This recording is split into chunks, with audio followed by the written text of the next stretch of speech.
For most of history, there was little room for both democracy and authoritarianism.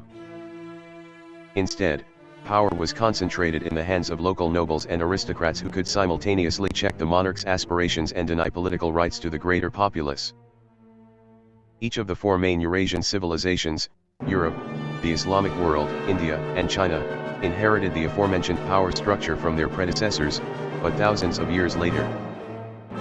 It is evident that the West fares better on the democracy index than its Asian peers. The question is, why? In the West, politicians can point to a long history of democracy for enhanced rhetorical effect, dating back to the Greeks and Romans.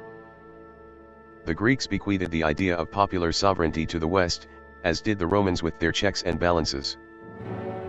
Ever since the Age of Enlightenment and the Renaissance, there has been a conscious effort to emulate Greco-Roman modes of governance, visible even today in the three branches of the U.S. government. However, fewer politicians bother to mention the role of Germanic and Slavic tribal assemblies in the development of Western political thought. As tribes from Central Europe usurped power in the decaying Roman Empire, their tradition of decision by consensus and tribal election synthesized with local Greco-Roman institutions. Writing from the 1st century CE, Tacitus claimed that Germanic tribes were among the most democratic in the world. Naturally, tribes form for the sake of survival, and egalitarianism is critical to mutual cooperation in such an environment. With the Christianization, sedentarization, and feudalization of European societies, tribal leaders gave way to feudal nobles, who saw use in tribal assemblies as a mechanism to safeguard their interests from the king. The process was then repeated among Viking, Magyar, and Slavic converts to Christianity. As a result, nearly every kingdom in medieval Europe was host to a legislature or parliament limiting the king's power, most notably the English Parliament, Spanish Cortes, German Imperial Diet, Swedish Riksdag, Polish Sejm, and the Hungarian Diet. These institutions could reasonably claim respective succession to the Anglo-Saxon Witan, Visigothic and Frankish tribal councils, Viking Althing, Slavic Vesh, and Magyar tribal councils, all of tribal origin.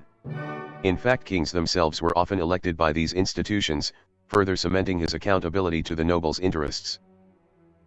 In regions with stronger mercantile leanings, like Italy and the Low Countries, the interests of merchants superseded those of the nobility, foreshadowing the rise of maritime republics where merchant aristocrats held outright power. A similar pattern of political development occurred in Britain with the onset of mercantilism and industrialization. Elsewhere, however, the nobility ceded political rights to the crown instead, a process that characterized the age of absolutism between 1500 and 1848. It was a consequence of gunpowder's arrival to the European military scene. Muskets were easier to produce and use than swords or bows. So European kingdoms attempted to centralize power in order to efficiently maximize production. Additionally, cannons allowed kings to demolish the otherwise sturdy castles of feudal nobles, thereby reducing their power projection should they choose to provoke the ruler's ire. Some historians caution against correlating absolutism with authoritarianism.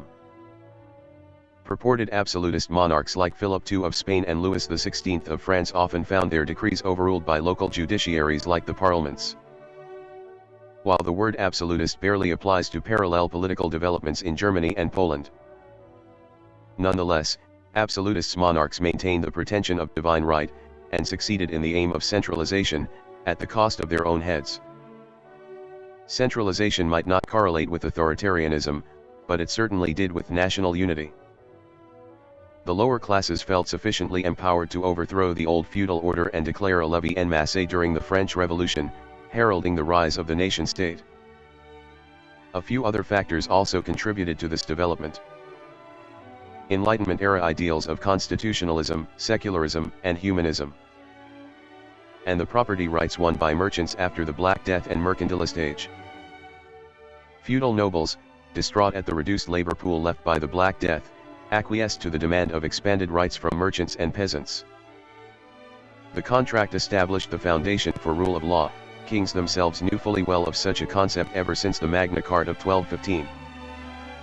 Thenceforth, the overarching ideal of liberal democracy entailed a constitution guaranteeing equal political rights, with negligible privileges for church and nobility.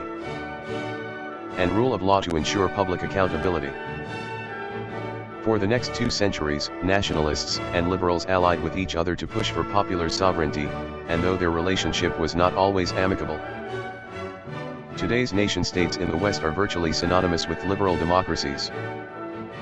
Some may argue that the West's slow but steady transition to liberal democracy was an inevitable result of pre-existing philosophical underpinnings established by the Axial Age. The theory postulates that between the 8th and 3rd centuries BCE, Eurasian civilizations experienced a state of prolonged ideological and philosophical discourse, before a dominant ideology emerged to determine the future political development of said civilizations. Though not without critics, historians generally agree that the designated time period was indeed characterized by profound changes in philosophical thought, as evident in the rise of Confucius, the Buddha, Plato, and Zoroaster.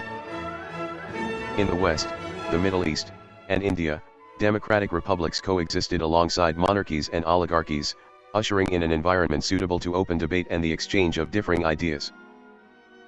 However, whilst republicanism and popular sovereignty triumphed in the West, in the Middle East it was Persian-style bureaucracy that became standard. Thus, when the Muslim Arabs initially settled in the Middle East, they encountered no political framework compatible with tribal democracy. On the other hand, Germanic tribal democracy worked well under Greco-Roman pretenses.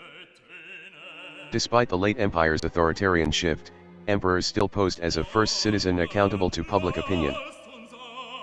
In fact, the Roman and Byzantine empires never dropped Roman Republic from official nomenclature, and Roman senates lasted for over a century under Germanic rule.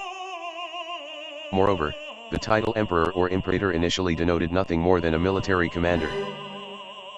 But after the Dominate period and the empire's subsequent Christianization, the emperor became increasingly viewed as a divine lord and autocrator, or autocrat.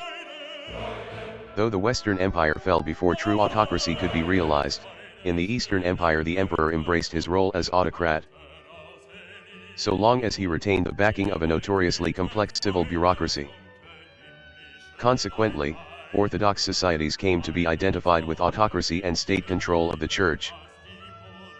Properties inherited by Russia when it laid claim to Constantinople as the Third Rome.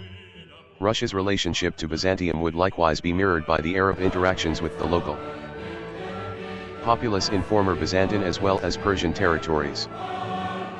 Thanks for watching.